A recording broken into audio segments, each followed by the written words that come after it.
تذكر يوما كنت تعانق دمعة الفكر تناجي الله في صبر وترجو رحمة تسري.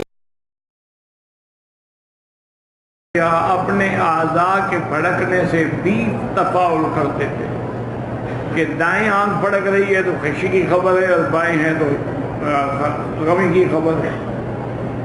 تو یہ ساری چیزیں جو ہیں جاہلیت کی، ان کی اصل کوئی حقیقت نہیں. اور ہمیں ہمارے آقا نے سرکار دو جہاں نے صلی اللہ علیہ وسلم نے بتلا دیا ہے کہ اگر ایسا کوئی چیز ہے کسی کو وہم ہے تو فوراً پڑھ لیا کرے کہ اللہم لا طیر الا طیرک لا خیر الا خیرک ولا الہ غیرک. اور دوسری روایت میں کہ اللہم لا یاتی بالحسنات الا انت ولا یذہب بالسیئات الا انت ولا حول ولا قوت الا بک.